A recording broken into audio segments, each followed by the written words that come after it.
Le grand jury RTL Le Figaro LCI. Invité ce soir, Laurent Fabius, ministre des Affaires étrangères. Le débat est dirigé par Jérôme Chapuis. Bonsoir à tous et bienvenue dans le grand studio d'RTL. Bonsoir Laurent Fabius. Bonsoir. Vous êtes l'invité de ce grand jury. Vous serez interrogé par Alexis Brézet du Figaro et Éric Revel d'LCI. Les troupes françaises sont donc engagées au Mali. Vous avez participé à un nouveau conseil de défense cet après-midi à l'Elysée, le deuxième de ce week-end. Que pouvez-vous nous dire à l'heure où on se parle de l'évolution de la situation au Mali ? D'abord, merci beaucoup de m'avoir invité. Et comme nous allons aborder ces sujets, vous comprendrez que je fasse preuve d'une certaine gravité puisque la situation le requiert. D'abord, je crois qu'il faut revenir sur les buts de cette opération. Il y a 3 objectifs à l'intervention française.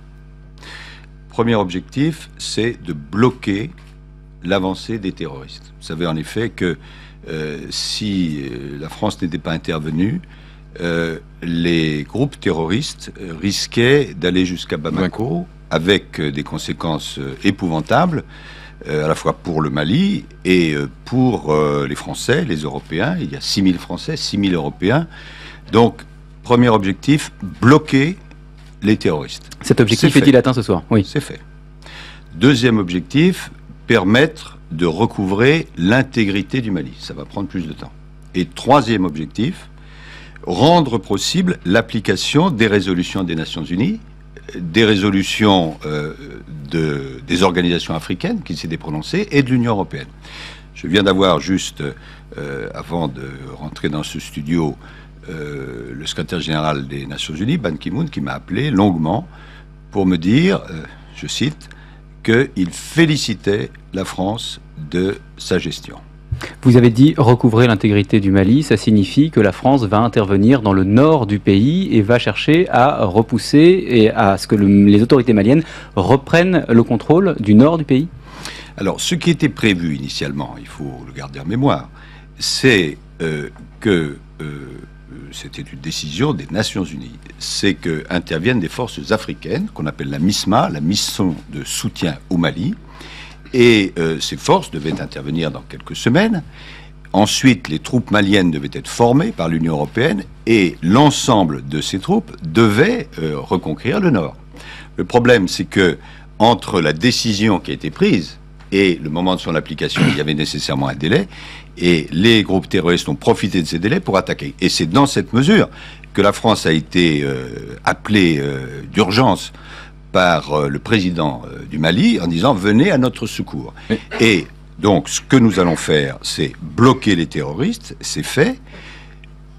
Aussi, ce qui a commencé d'être fait aujourd'hui, s'occuper des bases arrières des terroristes. Et vous avez vu que mon collègue et ami, M. Le Drian, a rendu public le fait qu'un certain nombre d'avions s'était attaqué à la région de Gao, c'est-à-dire base arrière des terroristes. Plus au nord. Plus au nord.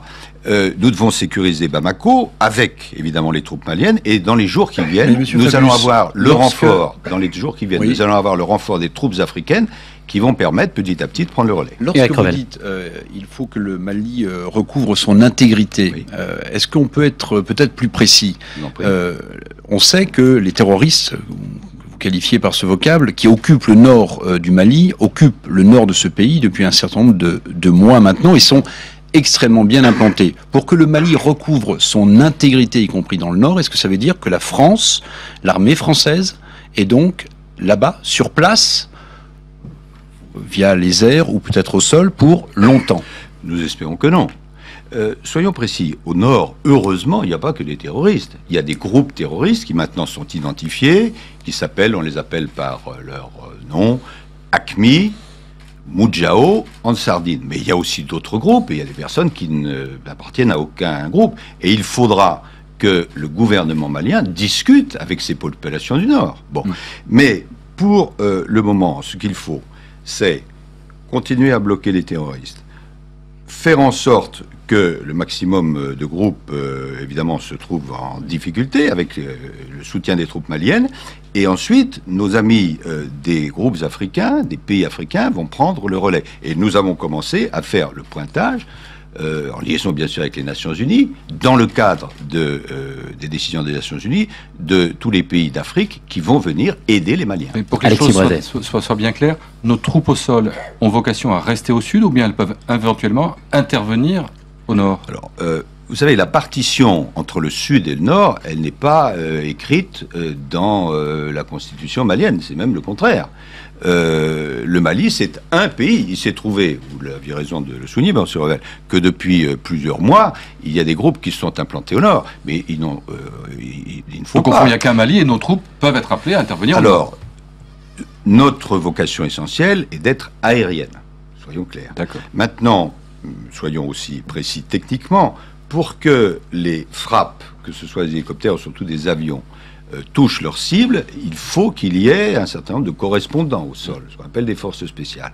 Bon, et donc c'est ce travail que nous sommes en train de faire aujourd'hui. Est-ce qu'il faut que les troupes françaises soient renforcées? Aujourd'hui, il y a à peu près 500 soldats, c'est ça? Il y a plusieurs centaines de soldats. Oui. Est-ce que dans les jours qui viennent, des renforts vont arriver de métropole? La réponse est oui. De plusieurs sortes. D'abord, les troupes françaises se renforcent, les troupes maliennes, les troupes des différents pays africains. Je peux vous citer quelques pays africains qui ont déjà dit qu'ils allaient envoyer des troupes. Le Sénégal, le Niger, le Nigeria, d'autres pays. Le Tchad est en situation, probablement, le président Déby prendra la décision d'envoyer des troupes. Et d'ores et déjà, aujourd'hui même, le chef d'état-major de cette MISMA, donc cette mission de soutien au Mali, s'est installé à Bamako. Il va être rejoint par son chef d'état-major adjoint, qui est un Nigérien. Et il y a mardi une réunion d'état-major qui est prévue, et mercredi une réunion des chefs d'État de la CEDEAO. Donc les choses se mettent en place. Simplement, la France devait intervenir de toute urgence à la demande du Mali et dans le cadre des résolutions internationales. Sinon, il n'y avait plus de Mali, il y avait un État terroriste qui non seulement, évidemment, était dramatique pour les Maliens, mais pour l'ensemble de l'Afrique et pour l'Europe. On essaie d'être précis. Pour les effectifs français, à quel niveau seront-ils fixés dans les jours qui viennent? Je répondrai, comme on le fait parfois dans l'armée, au niveau nécessaire. Un mot sur les forces adverses. Comment est-ce qu'on évalue leur efficacité, leur pugnacité? On a eu des renseignements cet après-midi qui disaient que finalement les Français avaient été assez surpris de voir qu'ils étaient très combatifs en face. Pas seulement combatifs, ça nous le savions, mais dotés d'armes puissantes. Et bien évidemment, on n'a pas d'armes puissantes si on n'a pas les moyens financiers de se les procurer. Ce qui renvoie à ce qui est la base même de ces groupes terroristes extraordinairement dangereux, c'est-à-dire la drogue, c'est-à-dire les prises d'otages, c'est-à-dire les prises d'armes directes. Et c'est vrai que ces groupes sont malheureusement puissamment armés, et la preuve tragique en est qu'un de nos lieutenants a été abattu, et un hélicoptère aussi. On s'est laissé surprendre peut-être par ce niveau d'équipement, par ce... Non, on ne s'est pas laissé surprendre. Je vous le répète, parce qu'il faut bien comprendre ça. Le plan international, ce sont les Nations Unies qui sont à la manœuvre, et les Africains, nous sommes pro-soutiens, c'est un plan général, l'intervention des Africains, l'intervention en formation des Européens, et la France, s'il y a besoin d'appuyer. Mais il y a un moment, quand les terroristes ont décidé de débouler, passez-moi cette expression, c'était une question de vie ou de mort. Et le président du Mali est intervenu en demandant secours, et c'est cela que M. Ban Ki-moon et le Conseil de sécurité, à l'unanimité, ont bien voulu soutenir. Je voudrais ajouter de ce point de vue-là 2 réflexions, si vous me le permettez. D'abord, je suis évidemment, c'est mon rôle de ministre des Affaires étrangères, en contact avec soit les présidents, les premiers ministres, les ministres des Affaires étrangères de l'ensemble de la planète, et le nombre des soutiens est absolument considérable. Et je n'ai entendu pour le moment aucun État, peut-être cela viendra, qui émettent la moindre protestation. C'est-à-dire que nous intervenons dans le cadre de la légalité internationale. Est-ce que l'Algérie vous soutient? Alors, nous avons eu des contacts avec l'Algérie. L'Algérie a autorisé sans limitation le survol de son territoire, ce qui est quelque chose de significatif, dont je remercie les autorités algériennes. Et aujourd'hui, le Premier ministre du Mali, M. Sissoko, est en Algérie. Je m'entretiendrai avec lui demain à son retour. Et bien sûr, nous avons des contacts avec les autorités algériennes. je veux parler donc de ce soutien international qui est évidemment essentiel, parce que la France n'agit que dans le cadre de la légalité internationale. Mais je veux dire aussi un mot de ce qui se passe en France et remercier la quasi-totalité des personnalités politiques qui ont apporté leur soutien à cette Vous action. avez dit, M. Fabius, à plusieurs reprises que la France agissait dans le cadre d'une légalité internationale. C'est vrai qu'il y avait une résolution votée à l'unanimité, mais je pense à la 2085, pardonnez-moi d'être un peu technique. Il y avait 3 points essentiels dans cette résolution. Favoriser le dialogue avec les groupes armés, organiser... Non, pas les groupes armés, les groupes du Nord. Avec, pas les groupes terroristes. Pas les groupes terroristes, mais les groupes armés. Les groupes armés, je crois que c'est dans la résolution. Il y avait... permettre des élections présidentielles et législatives avant avril 2013 dans ce pays. Est-ce que ces points, pour vous, ont été... à l'ordre du jour, bien sûr. Non, mais attendez. Est-ce que l'intervention de la France s'inscrit dans cette résolution 2085 ? Est-ce qu'on favorise le dialogue avec les groupes armés lorsqu'on intervient ? Est-ce qu'on pourra permettre la tenue d'élections présidentielles et législatives dans ce pays, dont on rappelle, M. Fabius, que pour l'instant c'est un président intérimaire issu d'un putsch militaire. Oui, M. Revel, la réponse, si je peux me permettre, est dans votre question. Si les groupes terroristes prennent le contrôle de l'entièreté du Mali, aucune de ces conditions ne peut être remplie. Alors je réponds maintenant sur le fond. Bien évidemment, nous intervenons dans le cadre de cette résolution 2085 et des autres résolutions. Il y en a 3. Il y a 3 aspects qui doivent être respectés. Car l'action des Nations Unies, c'est pas simplement une action sécuritaire, c'est une triple action. Premièrement, vous avez raison de dire qu'il y a la nécessité du dialogue politique. Elle existait avant, elle existe maintenant. C'est-à-dire que le gouvernement malien doit, une fois que les choses seront un peu stabilisées, prendre contact avec les populations du Nord, avec les groupes, pour trouver des solutions, car il existe un vrai problème du Nord, indépendamment du terrorisme. Donc, cette nécessité politique existe, et nous l'avons rappelé à plusieurs reprises au gouvernement malien qui en est bien conscient. Deuxièmement, il y a une action en matière de développement. Le Mali est un pays pauvre, les pays voisins sont également pauvres, et puis donc il faut les aider au développement. Et troisièmement, il y a cette dimension sécuritaire, cette dimension militaire, qui est obligatoirement renforcée aujourd'hui, mais qui n'est qu'un élément de ce plan en 3 volets. Donc sur ce point, vous avez tout à fait raison de rappeler quel est l'esprit des résolutions des Nations Unies, et nous nous situons exactement dans cet esprit. Non, je vous ai posé cette question, pardonnez-moi, parce qu'on ne comprend pas forcément bien pourquoi la France, soudainement, est intervenue au Mali. Vous disiez tout à l'heure, il n'y a pas dans la constitution malienne Non, je peux me permettre de préciser la question, monsieur Fabius.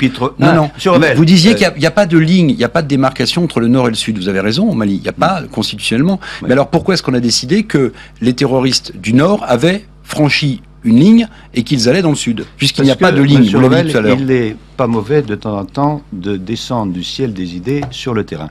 Regardez une carte de géographie du Mali. Vous verrez que lorsque des groupes terroristes, et qui sont revendiqués comme tels, qui pratiquent la torture, l'exaction, l'amputation, la mort, quand vous voyez 2 colonnes qui descendent, l'une à l'est, l'autre à l'ouest, qu'ils prennent une ville qui s'appelle Konna, qu'ils se dirigent vers Mopti, et s'ils prennent Mopti, ils prennent Bamako. C'était le dernier verrou. Lorsque vous constatez qu'ils font ça, alors vous ne posez pas des questions métaphysiques. Le président du Mali appelle un pays qui s'appelle la France au secours et dit « Venez, sinon nous sommes morts ». Et à ce moment-là, dans le cadre de la légalité internationale, la France, et c'est son honneur, décide d'intervenir. En combien de temps vous avez décidé d'intervenir ? La main du président Hollande n'a pas tremblé. Donc nous sommes réunis et nous avons réfléchi ensemble, le président, le Premier ministre, le ministre de la Défense, moi-même. Et le président a pris la décision, ça a pris 24 heures. Vous évoquiez tout à l'heure le soutien diplomatique. En connaissant les risques que cela suppose, car une décision politique, et j'allais dire une décision d'État, c'est pas une décision positive à 100% et qui ne comporte aucun risque, ça n'importe qui peut la prendre. C'est une décision qui comporte de risques. Mais le plus grand risque eût été, aussi bien pour le Mali, pour l'Afrique, pour l'Europe, et pour nos ressortissants, de décider de ne rien faire. J'ai lu tel ou tel opinion totalement minoritaire, de gens disant mais non, il n'aurait pas fallu, etc. Alors ça veut dire quoi? Aujourd'hui, à Bamako, il y aurait les mêmes qui ont pris les otages, les mêmes qui coupent les mains, les mêmes qui veulent appliquer la charia, les mêmes qui veulent tuer dès lors qu'on ne pratique pas leur religion. Et alors, nous serions là et on aurait dit qu'est-ce que fait la communauté internationale, qu'est-ce qu'elle aurait dû faire, qu'est-ce qu'elle aurait dû faire la France. Et c'est l'honneur de la France d'être un pays qui sait dire non. Pourquoi, justement, en tout cas côté européen, la France est seule dans cette histoire? Vous avez évoqué les soutiens diplomatiques tout à fait réels à notre intervention. Le soutien opérationnel a l'air quand même, côté européen, assez maigre. On avait parlé des Allemands, puis ils n'y vont pas. Les Anglais fournissent un avion ou deux. Je vais compléter votre information. D'abord, le Mali a demandé le secours de la France. Bon. La France est ce qu'on appelle la nation cadre. Et nous avons le soutien, y compris pratique, de la Grande-Bretagne, de nos amis danois, de plusieurs autres grands pays qui fournissent du transport. Nous avons l'appui des Américains pour ce qui concerne les communications et le transport. Nous avons l'appui sous différentes formes que je n'ai pas à préciser d'autres nations d'Europe, et nous avons le soutien absolument unanime. Donc l'Europe n'est pas absente de cette affaire? Ah ben, heureusement que non. Mais sur le terrain, la France est en première ligne. Mais parce que c'est elle qui était en situation d'intervenir. Simplement, qu'il n'y ait pas là non plus de confusion, la France va être épaulée, relayée, nous l'espérons, par les troupes africaines. Vous parliez tout à l'heure aussi de l'Algérie, dont vous nous disiez qu'elle avait autorisé à ce qu'on survole son territoire. En même temps, ces troupes armées qui sont dans le nord, si on les repousse toujours vers le nord, elles vont finir par se retrouver en Algérie. Et les Algériens ne tiennent pas essentiellement. Bien sûr. Donc, quel est leur intérêt dans cette affaire? Leur intérêt, vous savez, l'Algérie est un grand pays qui a souffert du terrorisme pendant plus de 10 ans et qui a connu peut-être 100 000 morts, 200 000 morts. Et donc l'Algérie sait ce que c'est que le terrorisme. C'est la raison pour laquelle les Algériens sont tout à fait conscients de cela. Alors en même temps, vous avez raison, quand on regarde une carte, on peut se dire, mais ce serait une vision courte, et les Algériens n'ont pas la vision courte, que s'il y a des terroristes, il faut mieux qu'ils soient au sud que chez soi.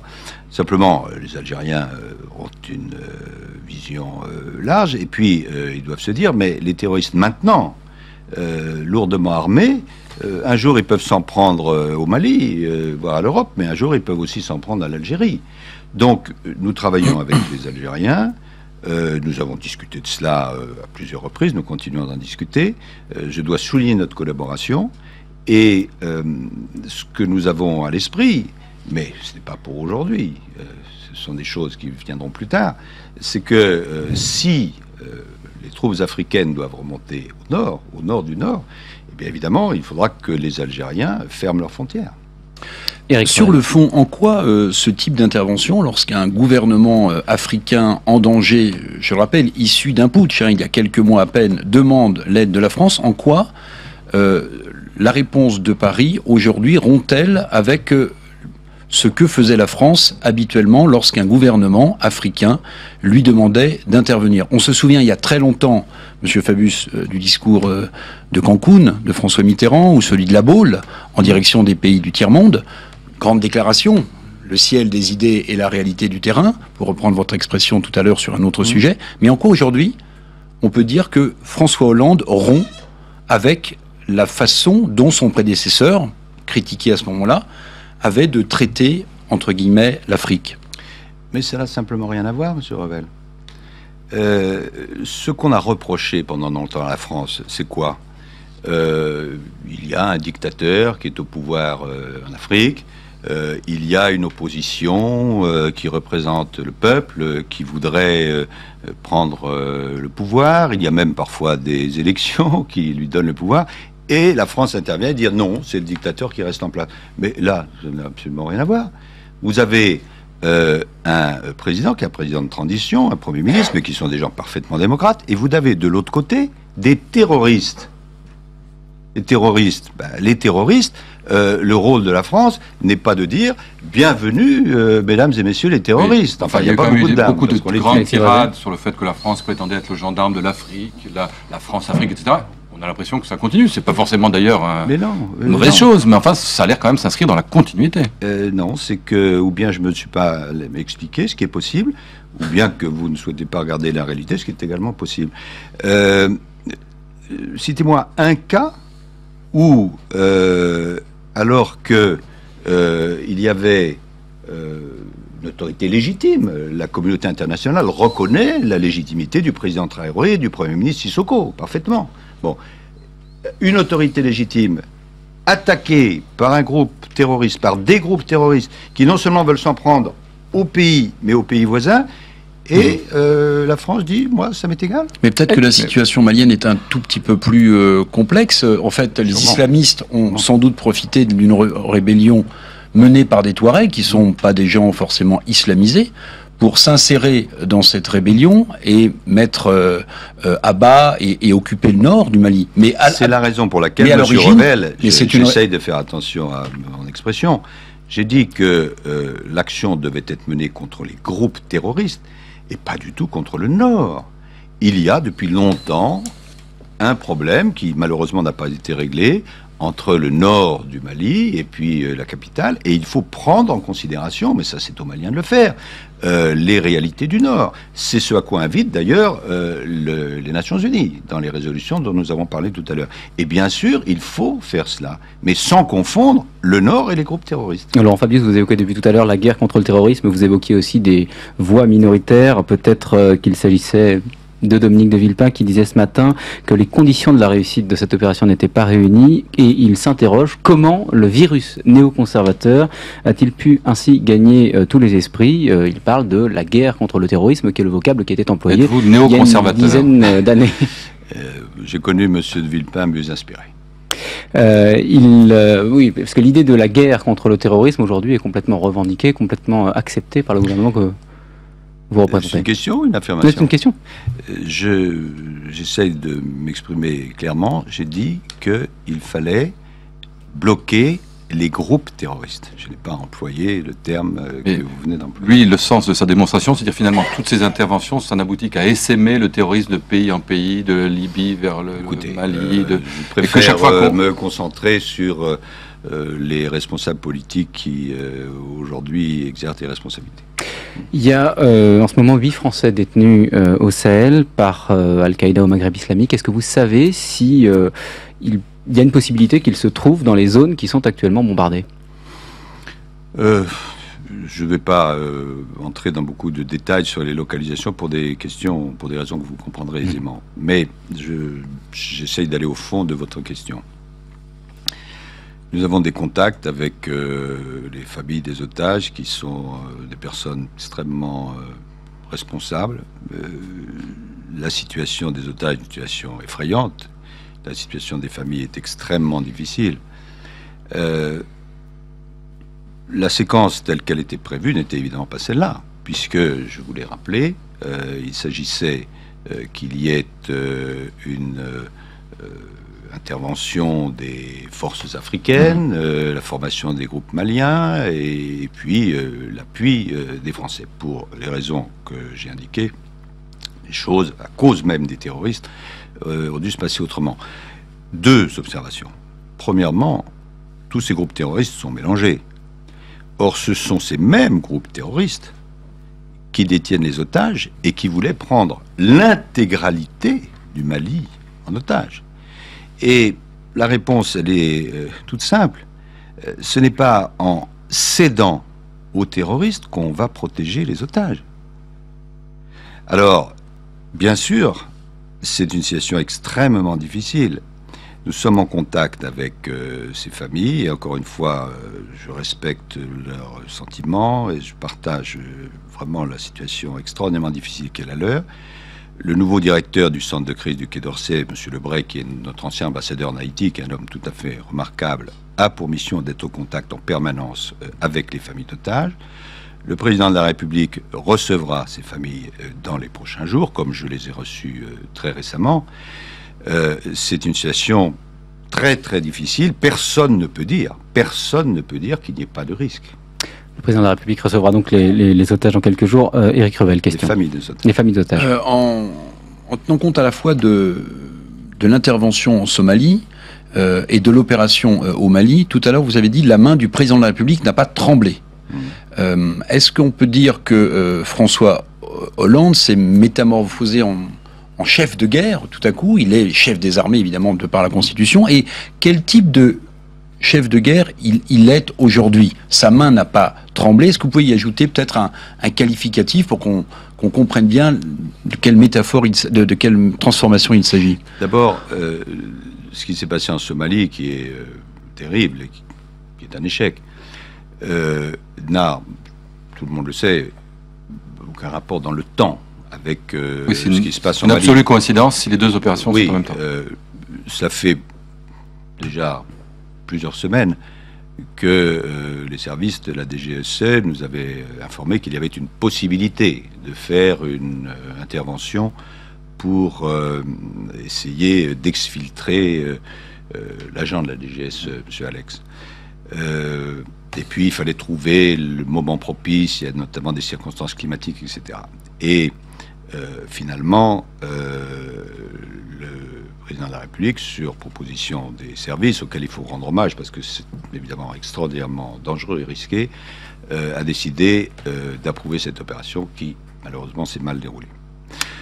En ce qui concerne le Mali, autre chose, c'est une décision grave, effectivement, de répondre à l'appel d'un pays qui vous dit je vous demande de venir à mon secours, sinon je me noie.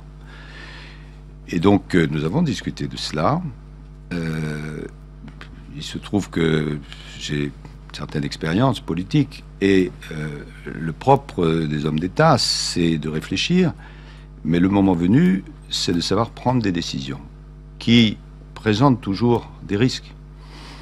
Le président de la République a évalué les risques et il a pris la décision de dire oui à ce peuple qui se noie dans le cadre de la légalité internationale. Et c'est là où je dis, l'ayant vu agir, que sa main n'a pas tremblé. Alexis Brézet. Sur la Somalie, est-ce que vous pouvez nous en dire un peu plus? On s'interroge parfois sur le sort de Denis Alex, l'otage. Est-ce qu'il est vraiment mort? On parle d'un militaire français qui serait disparu. Les renseignements que j'ai sont ceux que m'a donné le ministre de la Défense et la DGSE. Je n'en ai pas d'autres. L'extrême vraisemblance est qu'il y ait eu deux de nos hommes qui ne reviendront pas. Je vous demande d'ailleurs d'être attentif à cela. Il est très possible que dans les jours qui viennent, les terroristes qui avaient enlevé M. Alex, instrumentalisent en utilisant des images, etc.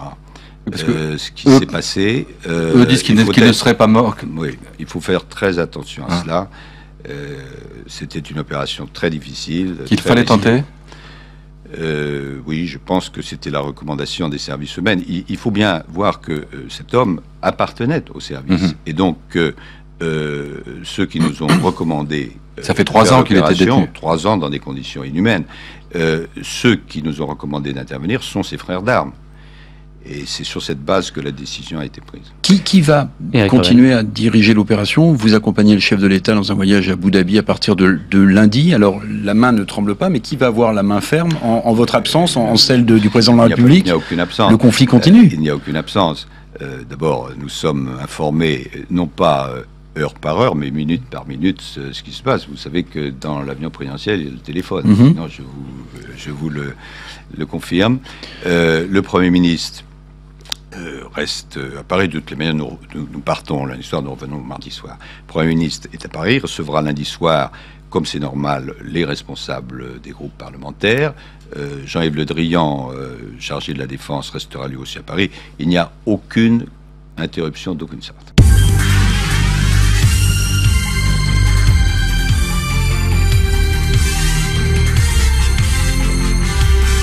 Suite du grand jury RTL Le Figaro LCI. Invité ce soir, Laurent Fabius, ministre des Affaires étrangères. Le débat est dirigé par Jérôme Chapuis.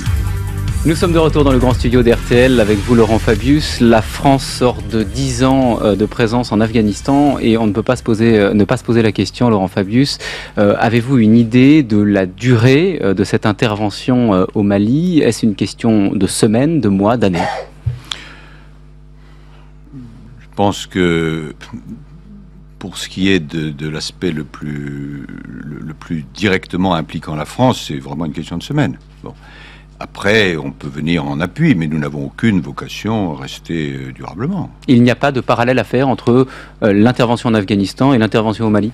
Non, je ne crois pas. Il n'y aura pas d'intervention durable au sol, et notamment dans le nord du pays? Non, mais c'est un pays qui doit et peut être géré par ses ressortissants. Simplement, si vous avez une partie du sol où ce sont des groupes terroristes, et je dois dire narco-terroristes, parce qu'il y a un lien de plus en plus fort entre les trafics de drogue, les trafics d'armes et le terrorisme. C'est une menace énorme pour l'Afrique et pour l'Europe, comme elle l'est pour l'Amérique du Sud. Donc il faut combattre ces fléaux, mais ça, c'est pas seulement à la France de le faire, c'est à l'ensemble des pays démocratiques de le faire. Une question de semaine, dites-vous, ça signifie que ceux qui pointent un risque éventuel d'enlisement se trompent? Oui, nous n'avons absolument, il n'y a aucun parallèle à faire avec l'Afghanistan. Alexis Brézet. Vous parlez de terrorisme en France, le plan Vigipirate vient d'être renforcé. Oui. Est-ce que ça veut dire qu'on a des craintes ou des informations de menaces particulières qui nous visent en ce moment? À partir du moment où le Mali, la France, d'autres pays répliquent au terrorisme, il peut y avoir évidemment des mesures de rétorsion.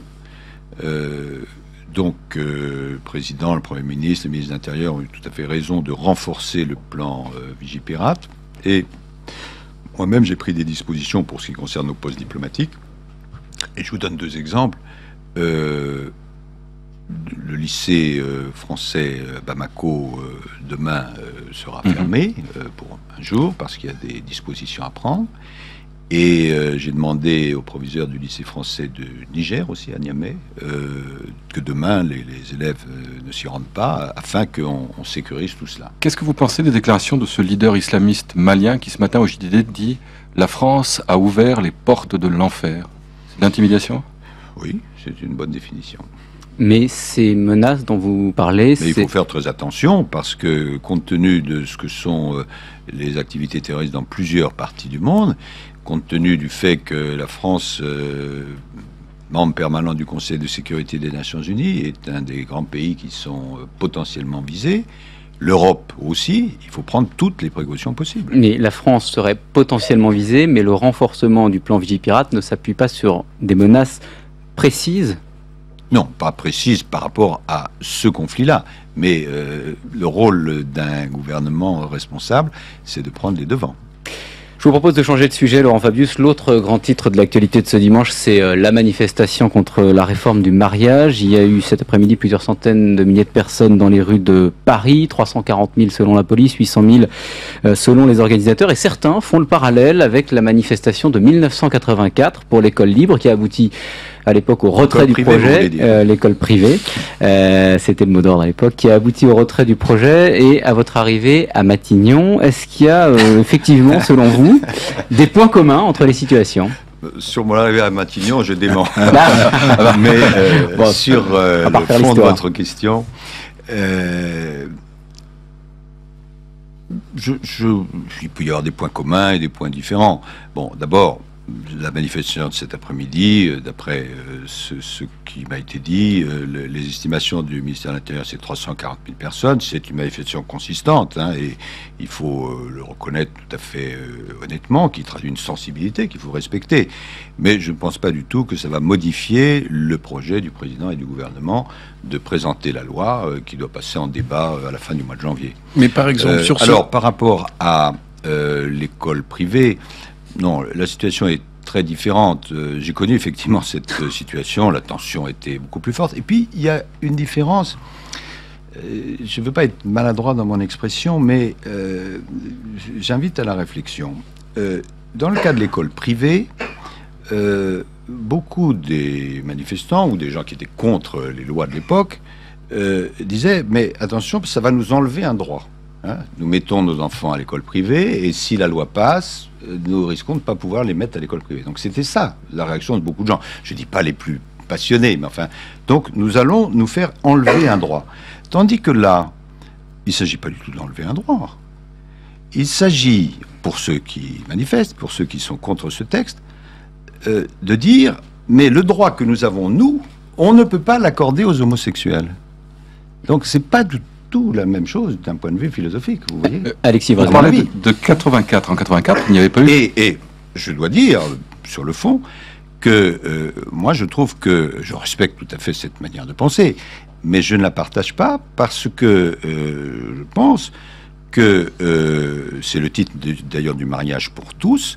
Il est normal, compte tenu de l'évolution de la famille, d'évolution de toute une série de données, que maintenant il puisse y avoir une reconnaissance pleine et entière de ce type de mariage. D'ailleurs, souvent, c'est assez intéressant pour essayer de dépassionner les choses, de regarder ce qui se passe un peu ailleurs.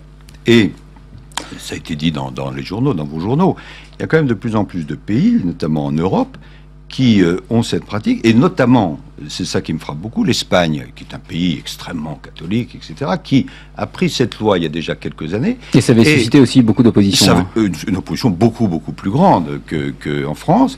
Et j'ai des amis espagnols qui m'ont dit, maintenant on n'en parle plus, c'est rentré dans les mœurs, on n'en parle plus, de la même façon qu'il y a quelques années, on parlait du Pax, il y avait une opposition très très dure, aujourd'hui on n'en parle plus, c'est entré dans les mœurs. Mais en 84, il y avait une première manifestation à Versailles, puis une deuxième à Paris. Après la première manifestation, François Mitterrand, en gros, avait dit, circuler, il n'y a rien à voir, on change rien, on retire rien. Et puis il y avait eu la deuxième, et là il avait été obligé de retirer la loi, le ministre, et finalement son Premier ministre, ce dont vous avez bénéficié. Est-ce que c'est pas ce risque-là... Enfin, il y avait peut-être des raisons plus profondes. Peut-être, mais... n'empêche que... Est-ce que c'est pas ce risque-là à quoi s'expose François Hollande en disant, finalement il ne s'est rien passé? Écoutez, d'abord j'ai dit que je respectais absolument toutes les sensibilités. Je ne pense pas qu'on puisse faire la comparaison, parce que justement il n'y a pas de privation d'un droit. Et j'ai connu l'atmosphère de l'époque, qui était quand même beaucoup plus dure. Et en plus, je crois que ça avait été un peu plus complexe que ce que vous dites. Si ma mémoire est exacte, il y avait eu des amendements qui avaient été apportés, des négociations. On va parler de ces steps aujourd'hui. Pendant la discussion du projet. Je pense d'abord qu'il y aura d'autres manifestations. D'ailleurs, elles sont libres, heureusement, à la fois de ceux qui sont pour, de ceux qui sont contre. Et puis, il y aura le débat parlementaire. J'entends dire qu'il n'y a pas de débat. Et ça me fait penser, permettez-moi dans cette émission un peu grave et austère d'avoir un sourire. On raconte toujours l'histoire de ce philosophe qui écrivait un gros livre de 900 pages dont le thème était « Le langage n'existe pas ». Bon, là, on débat de ça tous les jours. Hein, vous en parlez dans vos émissions. Oui, mais ce sont les opposants qui l'ont imposé, ce débat. C'est pas le gouvernement qui l'a organisé. Il va y avoir un débat parlementaire dans une démocratie. Mais est-ce qu'il ne serait pas plus simple, Monsieur Fabius, est-ce qu'il ne serait pas plus simple, après cette manifestation, où on vous dit 340 000, les manifestants, les organisateurs parlent de 800 000, est-ce qu'il ne serait pas plus simple... de continuité. Non, c'est toujours pareil. Et la police dit 120 000, je crois, vous voyez. Ah non, ça y est, est-ce qu'il ne serait pas plus simple pour apaiser la société française sur un débat quand même assez transversal, assez profond, assez segmentant? Est-ce qu'il ne serait pas plus simple de leur demander leur avis par voie référendaire, par exemple? Écoutez, c'est pas la voie qui a été choisie. On est dans une démocratie. Mais sur votre avis, mon avis, c'est que la démocratie parlementaire peut tout à fait fonctionner à travers le débat au Parlement. D'autant que cette question, ce qui n'est pas le cas dans d'autres circonstances, cette question du mariage pour tous a quand même été un des thèmes qui a été évoqué dans l'élection présidentielle. Bon, et donc les Français sont exprimés. Je ne dis pas qu'ils sont exprimés seulement sur cette disposition, mais enfin, ils avaient ça à l'esprit. C'est donc, ce que disaient d'ailleurs certains manifestants cet après-midi, on a pu les entendre, qui avaient voté François Hollande, mais qui disent on n'a pas voté pour ça. Oui, il y a des poissons volants, mais ce n'est pas la majorité. Oui, enfin, il y a des thèmes. Bon. Donc, non, mais vous conviendrez. Je ne suis pas sûr que l'essentiel des 340 000 personnes étaient des partisans de François Hollande. Mais peut-être y en avait-il. C'était une manifestation de droite. Il y a des thèmes qui étaient dans le projet. Non, mais attendez, il y a des thèmes qui étaient dans le projet de François Hollande, notamment le droit de vote des étrangers, qui ont été abandonnés. Il y a des thèmes qui n'étaient pas. Je sais que le Figaro le regrette. Ne le regrette pas, mais vous le savez bien. Et il y a aussi des thèmes qui n'étaient pas dans le projet de François Hollande et qui depuis ont été imaginez, inventer l'augmentation de la TVA. Donc dire... on a voté une fois pour toutes pour tout le programme de François Hollande, c'est peut-être un peu caricaturer les choses. Il ne faut pas systématiser cet argument, vous avez raison, mais je crois quand même que c'est un des thèmes qui a été abordé. De toutes les manières, il va y avoir le débat parlementaire.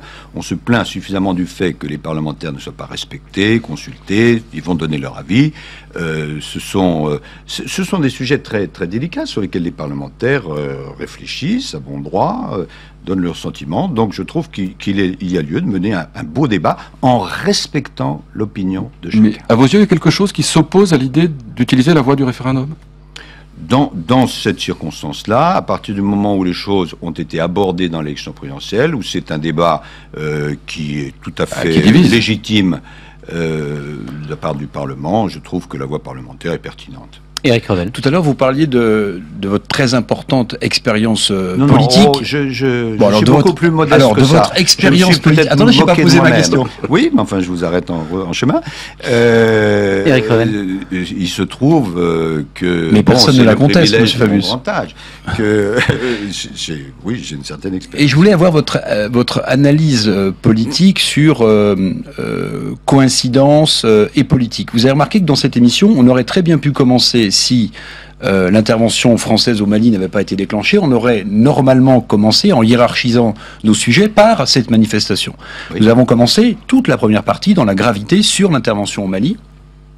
Le moins qu'on puisse dire, c'est que cette intervention allume un contre-feu médiatique formidable, tout de même, pour le gouvernement. On parle beaucoup plus du Mali... Écoutez, si le sujet n'était pas aussi grave, je vous dirais que je ne pense pas que les groupes terroristes au Mali aient décidé de descendre à Bamako pour diminuer l'influence de la manifestation. Écoutons la question d'Éric Revel, c'est sans doute pas... Ma question était il n'y a aucun rapport entre les deux. Bien sûr qu'il n'y a aucun rapport, mais il y a quand même un sujet important qu'on a traité de manière très importante dans cette première partie, la question du Mali, et puis cette question qui est un sujet de société lourd dans le pays, qui est traité en deuxième position. Je voulais simplement avoir votre commentaire, l'analyse politique que vous pouviez faire de cette situation aujourd'hui. Mon commentaire, M. Revel, c'est que l'invité que je suis se prête au choix des thèmes que vous avez privilégiés. La question, pour la poser différemment, est-ce que vous n'êtes pas, et on met évidemment de côté la question malienne, est-ce que vous n'êtes pas en train de minimiser cette manifestation qui était quand même très importante? Non, il ne faut pas la minimiser, il ne faut pas non plus minimiser l'opinion des Français, semble-t-il majoritaire, qui sont d'un sentiment inverse, hein.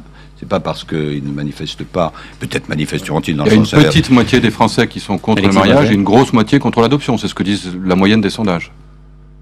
Oui, enfin, écoutez, ce que je vois, moitié-moitié, en gros. Ce que je vois, c'est qu'il y a eu une manifestation consistante, qu'il faut respecter la sensibilité de ceux qui s'expriment ainsi, qu'il va y avoir maintenant un débat parlementaire, que le Parlement va trancher. Et je le répète, en prenant des exemples européens, je ne vais pas prendre des exemples très lointains, ce genre de débat a été tranché, y compris dans des pays à très forte dominante catholique, et au bout d'un certain nombre d'années, ça n'a posé aucun problème, et j'espère qu'il en sera ainsi en France. Une dernière chose peut-être pour clore ce débat, qu'avez-vous pensé du climat de ce débat? Il y a eu d'un côté comme de l'autre parfois des invectives. Excessif, oui, je les regrette. Je pense que moi je suis pour un débat apaisé, je sais que c'est l'opinion aussi et le souhait de François Hollande. Bon, c'est un débat de fond, donc c'est légitime de l'avoir. Mais on peut très bien, on n'est pas en guerre civile en France, donc ayons des débats, respectons-nous les uns les autres, voilà. Alors justement, le climat apaisé, vous le souhaitez sur cette question. Oui. Jean-Christophe Cambadélis, qui est dans ce grand studio d'RTL, lui a dit, il a qualifié le combat que menait l'archevêque de Paris, Monseigneur 23, de combat douteux contre l'amour. Est-ce que ça fait partie des déclarations apaisées sur le sujet? Parce que c'est un homme remarquable. Oui, c'est un homme remarquable qui a des expressions remarquées. François Hollande, lui, est-il remarquable quand, par exemple, il ne veut pas refuse de recevoir les organisateurs de la manif pour tous? Vous parliez tout à l'heure de dialogue et de concertation. Est-ce qu'il ne serait pas temps de les recevoir? Ça ne coûte rien. François Hollande, je n'ai pas à savoir quelle sera son attitude, mais concrètes par rapport à tel ou tel défilé. C'est curieux de recevoir les uns et pas les autres. Pour avoir parlé un petit peu de ce sujet avec lui, je sais qu'il souhaite que le débat ait lieu et qu'il soit apaisé. On va parler de l'actualité économique. Juste avant, une petite question qui concerne une polémique qui s'est fait jour ces derniers jours à propos des vacances des ministres. Aurélie Filippetti a été pointée par la presse. Vous-même, Laurent Fabius, la presse a révélé que vous aviez passé quelques jours de vacances à Noël dans l'archipel de Zanzibar. C'était une quinzaine d'heures d'avion de Paris. Et alors on s'étonne parce qu'on avait cru comprendre que François Hollande avait demandé à ses ministres de rester à moins de 2 heures d'avion de Paris. Vous savez, en ce qui me concerne, je passe la moitié de ma vie à l'étranger. Ce serait le contraire d'ailleurs qui serait étonnant. Que le ministre des Affaires étrangères soit à l'étranger, ce n'est pas très étonnant. Et j'ai pris les dispositions, quand je suis à l'étranger, pour être en permanence en contact avec le ministère, avec le président. Et pour vous dire les choses vraiment, alors dans le secret du secret, j'en avais informé le président. Et vous avez donné une autorisation. Oui. D'accord, très bien. Non, nous avons le secret. Parlons maintenant de ce qui s'est passé juste à la veille du week-end dans Fabius. Les partenaires sociaux sont parvenus à un accord pour réformer le marché du travail. Il y a beaucoup de choses, notamment pour la protection des salariés dans les petites et moyennes entreprises, la taxation du CDD. Mais est-ce que c'est vraiment à la hauteur du compromis historique que tout le monde appelait de ses voeux? C'est une très bonne décision prise par les partenaires sociaux. Et je la résumerai en disant que c'est un compromis utile. Compromis, ça veut dire quoi? Ça veut dire que les deux parties n'ont pas obtenu tout ce qu'elles souhaitaient. Mais c'est un compromis utile d'un triple point de vue, si vous me le permettez. D'abord, c'est utile pour les salariés. Vous en avez donné quelques exemples.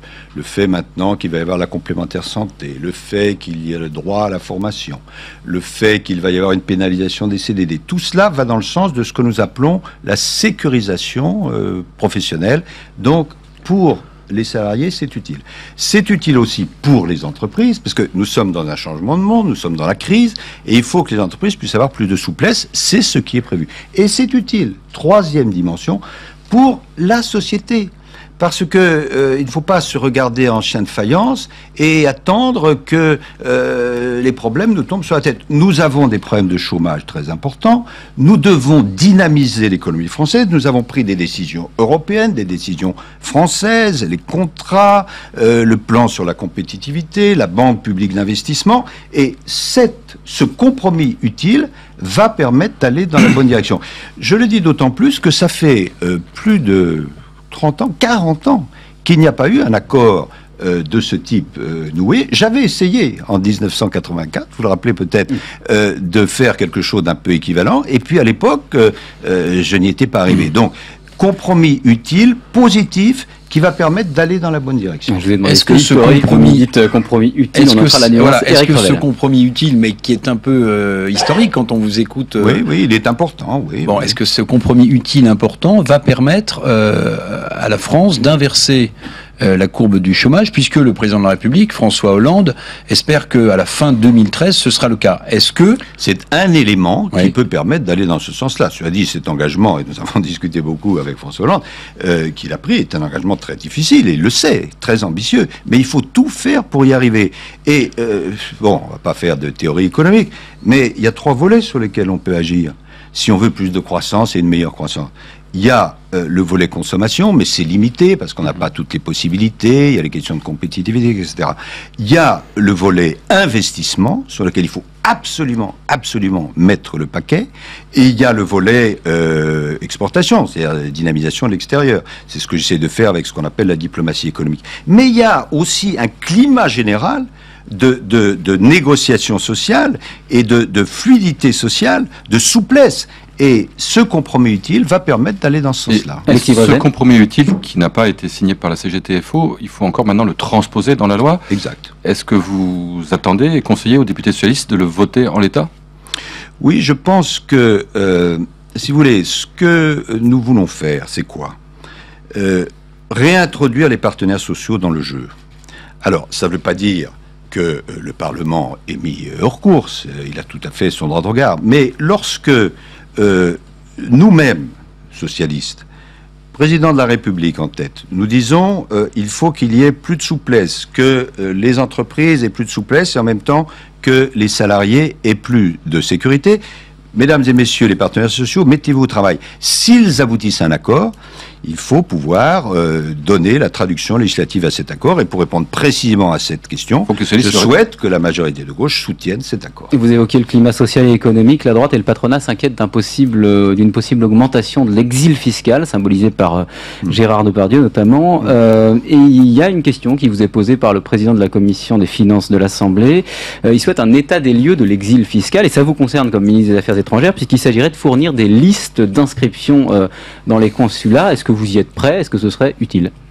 Vous savez, la fourniture de listes, je crois qu'il ne faut pas confondre deux choses. Bon, lorsque des Français vont à l'étranger, et il faut encourager en général la présence de Français à l'étranger, pas l'exil fiscal, mais on a besoin de Français à l'étranger. Beaucoup s'inscrivent dans les consulats, mais on ne va pas leur demander quelle est leur situation fiscale. Donc je crois que si on veut être plus précis sur l'aspect fiscal, il faut regarder au départ de France. Mais je ne suis pas prêt à demander à mes consuls, lorsque les Français viennent s'inscrire, quelle est exactement leur situation fiscale. Je pense que ce ne serait pas très opportun. Parce que derrière cette question, il y a la question de savoir si on a les moyens aujourd'hui de mesurer l'exil fiscal. Mais ce serait une bonne chose de le faire, et je suis sûr que le ministre du Budget va essayer d'aller en ce sens. Mais je ne crois pas que ce soit à travers les consulats. D'un mot juste, puisqu'on évoquait le cas de Gérard Depardieu, que reste-t-il quelques semaines après cette affaire Depardieu, cette affaire Poutine? Quelle trace ça a laissé sur les relations notamment entre la France et la Russie? Écoutez, j'ai eu mon collègue Sergueï Lavrov qui m'a appelé vendredi dernier. Nous avons eu une longue conversation sur des questions comme la Syrie, dont on aurait pu parler ce soir, les relations entre nos deux pays, le prochain voyage du président de la République, qui va aller à Moscou, et nous avons abordé comme cela cette question, et je n'ai pas du tout le sentiment que de la part des Russes, il s'agissait de faire une mauvaise manière à la France. C'était pas du tout leur idée. C'est anecdotique? C'est pas anecdotique, parce que M. Depardieu est quelqu'un de très connu. Mais, si vous voulez, il ne faut pas confondre un aspect ponctuel avec les grandes questions dont nous avons parlé. C'est la fin de ce grand jury. Merci Laurent Fabius d'en avoir été l'invité. C'était effectivement un grand jury exceptionnel compte tenu de la situation internationale. Je vous souhaite tous une excellente soirée, très bonne fin de week-end et à la semaine prochaine.